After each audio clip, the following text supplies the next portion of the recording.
Aujourd'hui, nous allons voir un point, une qualité très très importante sans laquelle il va être difficile justement pour un candidat de se faire recruter dans une entreprise, d'y évoluer et de manière générale évoluer dans sa carrière. De quoi s'agit-il? Il s'agit de la maturité. Donc, nous allons avancer en cherchant déjà à savoir c'est quoi la maturité, quelles sont les caractéristiques d'une personne mature. Alors, déjà, une personne mature est un adulte d'un certain âge qui est réfléchi, qui est posé, qui fait preuve d'une certaine sagesse, de responsabilité. Donc, on verra par exemple qu'une personne mature fait preuve de flexibilité, d'intelligence émotionnelle et ne se laisse pas justement envahir par ses émotions. Donc, dans le cas du recrutement, il faut savoir que la maturité n'a rien à voir avec l'âge. Certes, il existe des candidats dits plus âgés qui ont par exemple 27 ans, 28 ans, qui ne font pas preuve du tout de maturité et vice-versa. Même si c'est vrai, les candidats les plus jeunes sont généralement les plus sujets au manque de maturité. Donc, comment ce manque de maturité peut se manifester chez une personne, chez un candidat? Donc, il faut déjà savoir que la plupart de ces personnes, on ne va pas dire immatures, mais qui manquent de suffisamment de maturité, sont parfois des personnes très intelligentes. Donc, comment ça peut se manifester, le manque de maturité à leur niveau? Vous allez regarder par exemple le langage non verbal. Elles ont des mimiques souvent qui sont relativement enfantines, des façons de parler qui font penser justement à un enfant. Donc, le manque de maturité peut également être l'excès de confiance ou encore le manque total de confiance en soi. Donc, une personne qui manque de maturité, vous la verrez par exemple le cas d'un processus de recrutement, elle fait preuve de légèreté alors qu'il faut être sérieux.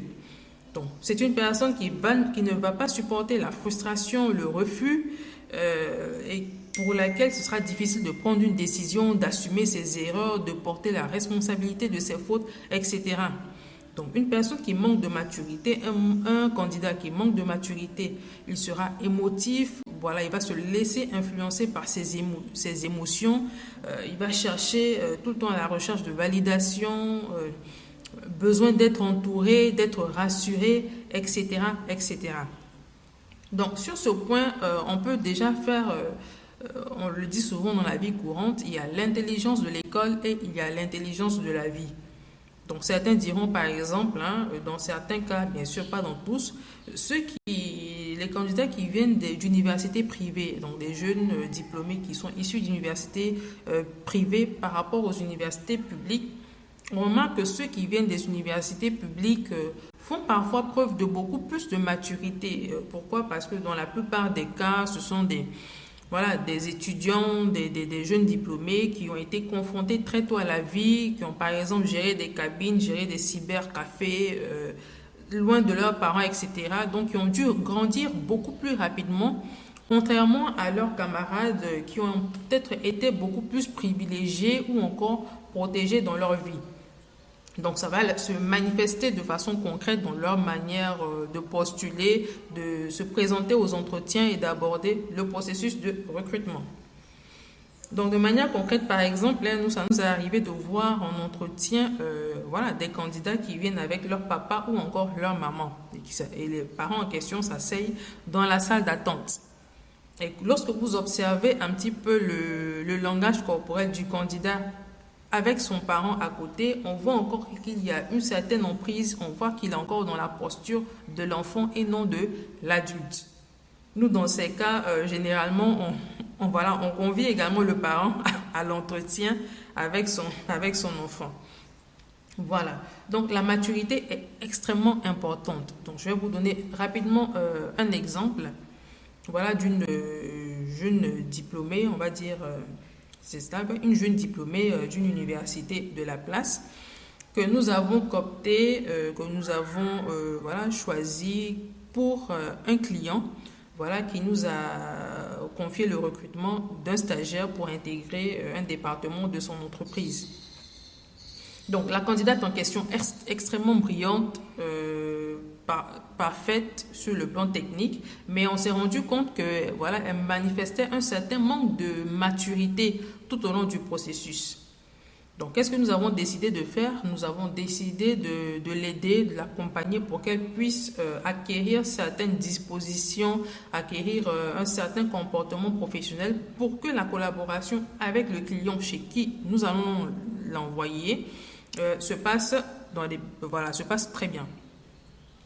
Alors, donc pour ce faire, nous l'avons convié en entretien par mail, un autre entretien au-delà du premier qu'elle a passé, donc par mail, par appel téléphonique, etc. Malheureusement, celle-ci n'a pas fait de retour. Donc, qu'est-ce qu'on s'est rendu compte que pendant qu'on essayait de la joindre en vain, la jeune dame, elle postait des statuts rigolos sur son WhatsApp et elle ne sait pas que nous, on les a vus.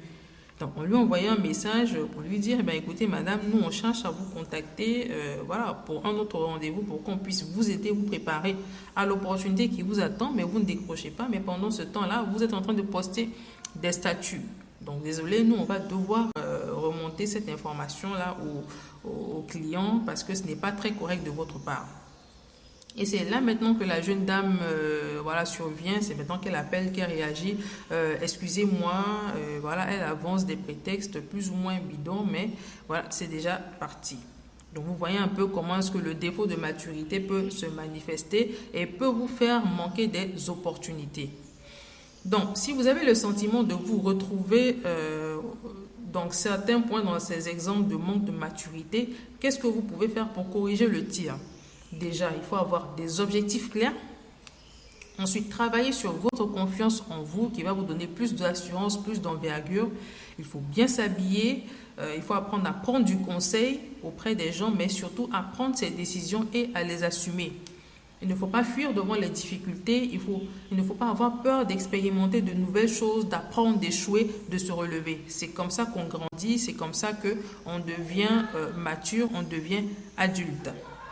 Donc, en tant qu'entreprise, de l'autre côté, si vous avez affaire à un candidat qui est bon techniquement, mais qui manque de maturité, si ce n'est pas, on va dire, rédhibitoire pour vous, vous avez la possibilité de l'aider, de l'encadrer, de l'accompagner parce qu'en définitive, ils peuvent être de vrais diamants bruts. Mais bien sûr, cela peut s'avérer payant ou non, mais c'est toujours intéressant d'essayer. Merci.